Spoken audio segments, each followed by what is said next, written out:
Hello and welcome to today's edition of the Danielle Daily Show. I am your host, Danielle Watson. I so appreciate you guys joining me here on this beautiful day.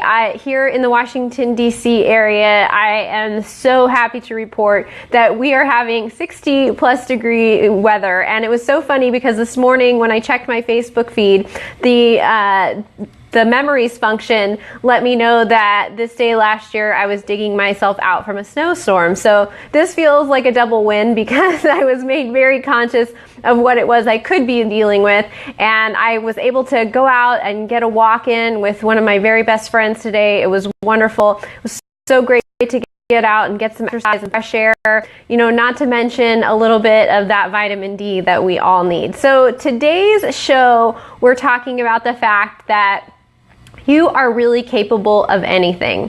And I know that you know that. I know that when you are in a really good place and feeling really strong and feeling really grounded and feeling full of energy, you know, and you can feel it in your bones that you're capable of anything. But sometimes we forget, just temporarily. Sometimes something happens in life and we forget that we really are capable of anything. So I thought today I would remind you of that. I thought I'd tell you a little story about what my friend Amber and I talked about this morning on our walk, share the note to self, and just chat with you guys.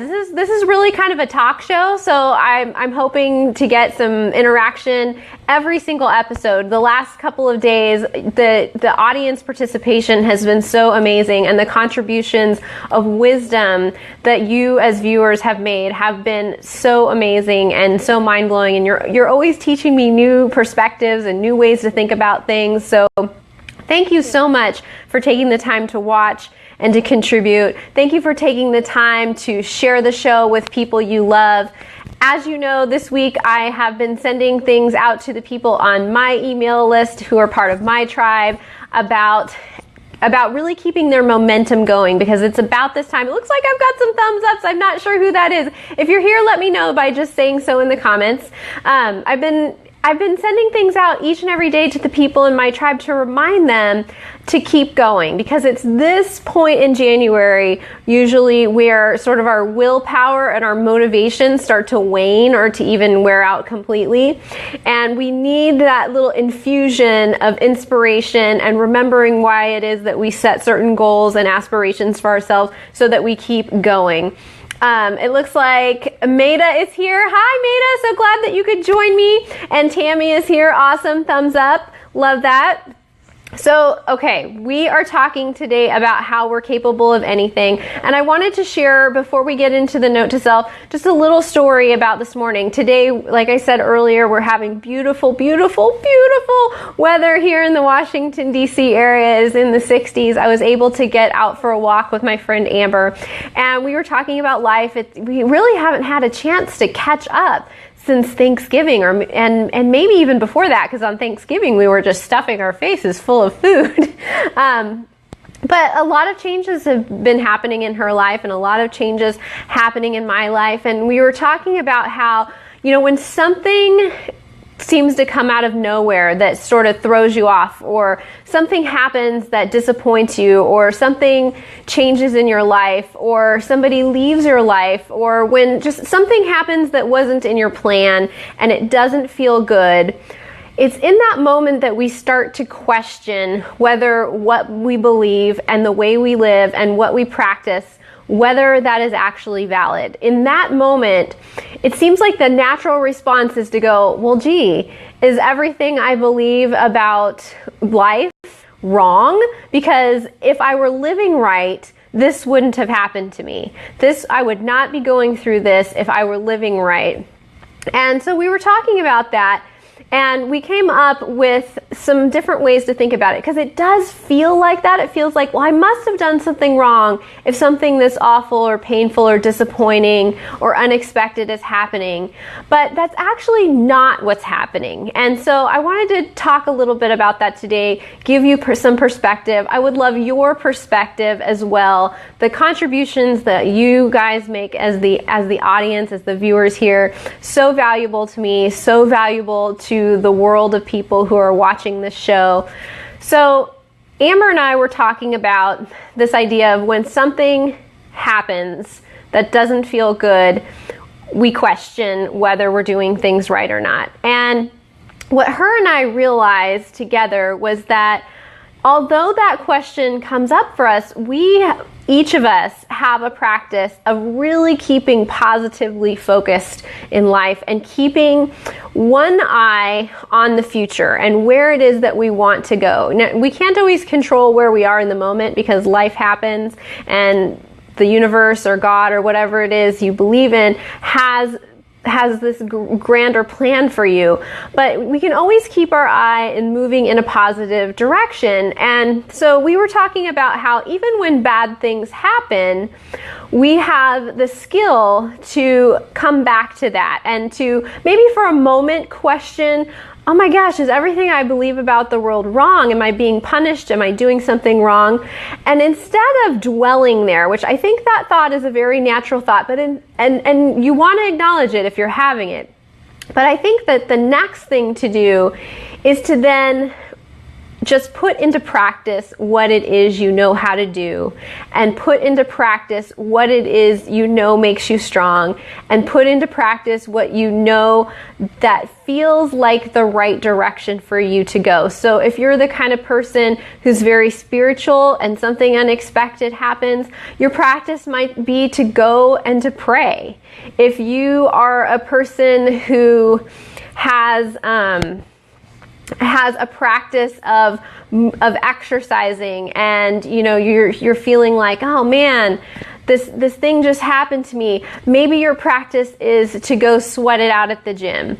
If you're the kind of person who has a practice of watching, I don't know, movies because that makes you feel better. I know I have a friend, Claire, who she is a cinemaphile. She loves cinema, and so instead of when things go bad, questioning whether maybe your whole view of life and how you do things is wrong, that's the moment actually to kick into practice what it is you know how to do, whether that is to be positive, to pray, to have faith, to take action, to check out, whatever it is, however it is that you feel is the way that is most effective for you to deal with challenges. That's the time to kick it into place, not the time to kick out all of the beliefs and things that you thought you knew about life and to question whether or not you're doing things right. So I'm curious what you guys think about that. I know Amber and I had a very long discussion about that, and I thought it was really valuable to remind ourselves that yes, when something unexpected or painful happens, it's natural. It's completely natural to question whether you might be just doing it all wrong or if what you believe is wrong. But I really believe that that's the moment to kick into place the practices that you have that help you move forward. So thoughts on that? Love to hear your thoughts. Love to hear what sorts of practices you have that help you move forward. I think those would be very valuable contributions for the people who will be watching the recording later, and maybe even somebody else watching the broadcast right now.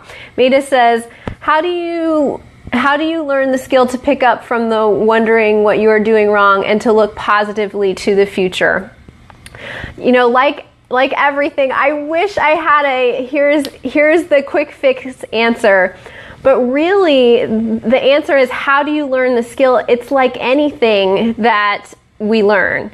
There are 4 stages of mastery, and we have to practice them. So I know I've talked about these on the show before, but let's review them really quickly. So the 4 stages to mastery, and I got these from Will Bowen, who wrote a wonderful book called Complaint-Free World, which I read probably maybe 10 years ago, and it changed my life. He gives a challenge in there to go 21 consecutive days without complaint, and it was not easy, but I completed the challenge. And he's a pastor of I think a fairly large church. I might be incorrect on that, but I believe he was or is.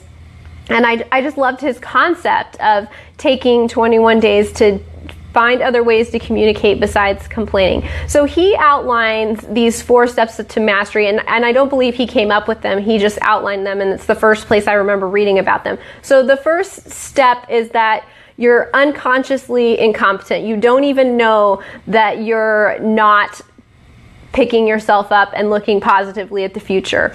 But if you recognize that you want to do something different than the way you're currently doing it, you're already in step 2. So you're already like halfway there, which I think is really exciting and really great. So the second stage of mastery is consciously not being able to do what it is you want to do. He calls it conscious incompetence. So you know that you want to look at the future more positively, but you're not sure how to do it yet. So if you're there, you're halfway there, which is exciting.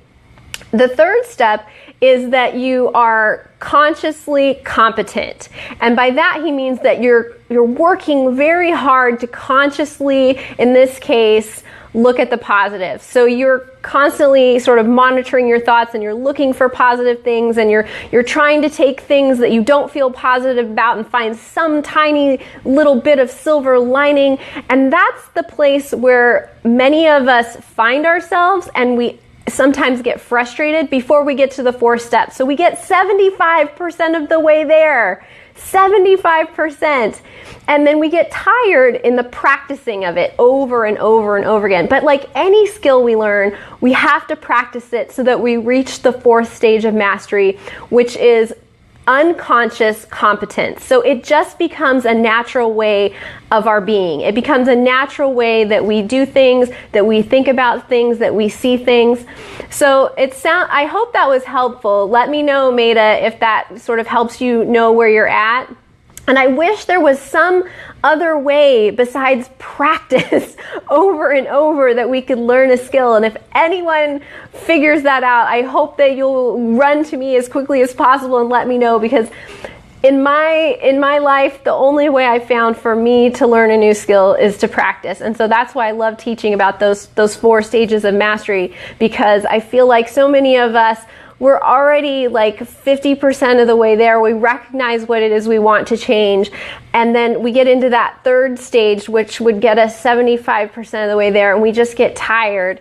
And then where we want to exist, the place where it's fun and where something becomes easy and natural, is that 4th stage. And we just have to keep practicing until it becomes easy. It's just like learning to roller skate or ride a bike or anything else. Elena's here. Awesome. And baby Lacey. Definitely a great reminder as I am learning to be a mommy. Yes. Oh my goodness. So learning to be a mommy is definitely a skill, learning what it is your child needs. And from what I hear, as soon as you figure out what it is they need, then it changes. They know they need something else, and it changes very quickly. So I know there are several moms watching right now. So that's what I've heard. I wonder if you moms can affirm that for Elena, that it's going to be a constant learning experience, and that's completely normal, that you're sort of always finding yourself back in that stage 2 of mastery, where it's like, okay, I don't know what she needs, but I'm trying to figure it out. And then pretty quickly you'll get to that place where, okay, I'm doing what it is my child needs. Okay, I'm good. And then for this brief moment, you'll be doing it easily, and then they'll need something else because they'll be on to the next stage of development. So that's completely normal and exciting, and I cannot wait to see all the stages of development unfolding in little Miss Lacey. She's beautiful. Okay, let me give you guys today's note to self so that we're not here all day. It looks like I'm getting some thumbs up. Awesome. Appreciate that. I hope that you will share this broadcast with your friends after the show is over. I know it's not necessarily easy to do while we're recording, but if afterwards, if you would like the broadcast, if you would share it, I think going through those 4 stages of mastery and how we learn a skill, especially how we practice that, that positivity. Our positivity practice is like a muscle that we have to build. I feel like there are so many people who are wanting to hear that message, and I can't thank you enough, Maida, for posing the question the way you did. Learning to focus more positively really is a practice, and I think we'll talk some more about how I learned to do that and what my process was in a future show, because I think that maybe you guys getting to see sort of the behind the scenes, because I have not always been the most positive person. My mom will tell you that absolutely have not always been the most positive person, but it was something that I committed myself to, and it's something I practiced, and now it's pretty natural for me. Okay, here's the note to self. Are you ready to write it down? Okay, here it is. Today's note to self says, Dear self, when you are nearly there, keep going. Love me. And I wrote this note to self because earlier today when I emailed all the people in my tribe, and if you're not part of the tribe yet, I will leave the link for signing up in the comments as well as in the notes. Julio is here. Awesome. I'm so glad you made it. I was going to message you and say that I've been missing your happy little face. Thank you. So, as I was saying, I wrote this note because when I was emailing my tribe this morning, I was telling them that just before my Note to Self book was finished, I almost quit. I quit when there was probably about 40 entries left because I'd been working at it so long and I felt so tired. And I just thought, you know, does this really even matter? And the only reason I kept going was actually because my mom said, keep going. You need to keep going. I feel like this is important. I feel like there are people out there who really need this message. And for once in my life, I actually listened to my mom. No, I listen to my mom fairly regularly, but that hasn't always been the case. So yeah, I listened when she said, you know, I think this really matters, not just to you. I think this is going to matter to other people in the world. And she was right. You know, I'm already receiving feedback that that book matters to people and that it's helping them through a hard time, or that it's inspiring them, or that it's teaching them that they are enough. And so I'm so glad I kept going. So let me read you the note to self one more time. Thank you for the hearts. Thank you for the thumbs ups. I love it. I love when you guys give me that feedback and let me know that you're enjoying the show. I love the interactiveness of the show, and it's funny, we were just talking about it today, and I'm really starting to think about this as a talk show, and so the more interaction that we can have together, I think the more fun it will be and more entertaining it will be for all of us. And I am planning to start to have some more guests on the show. It's just logistically a little bit difficult, but I'm working on it. So the note to self one more time. Today's note to self, Dear self, when you are nearly there, keep going. Don't quit when you're in that 75%. Don't quit when you're in the conscious competence, when you're working really hard at it, because you're almost there. There's only a little bit more work that needs to be done before you're finished, or before something has become normal and natural and effortless to you. And that's the space that we all want to live in. But we have to spend some time training ourselves, you know, working that muscle, building that muscle so that we can get there. So don't give up when you're only 40 entries away out of 365. Don't do that. Keep working at whatever it is you're pursuing. You're probably almost there. Elena says, going on my bulletin board. Awesome. I would love it if you would take a picture of that. I love your handwriting, Elena. It is beautiful. All right, guys. So that was today's Danielle Daily Show. I hope it was helpful for you. Let me know what you need anytime. Please feel free. Leave it in the comments, private message me, email me, get on the mailing list so you can be part of the tribe, so you can be getting the positivity in your inbox. Like I said yesterday, I'm always just sort of like lobbing these positivity bombs at you from different directions, whether it's your email or on YouTube or here on Facebook or on Twitter. I'm just like throwing this stuff at you all the time so that wherever you happen to be, you're just kind of getting slapped with positivity, and it's helping you sort of stay moving in the direction that you want to go. So find different ways to connect with me. If you're not sure, you know, let me know. I'm happy to send you those things. And I will see you back here tomorrow. Remember, we're here with the show every single weekday at 3 p.m. Eastern, 11 a.m. Pacific. And until then, I hope you have a wonderful day. I'll see you tomorrow. Mwah. Love you guys. Bye.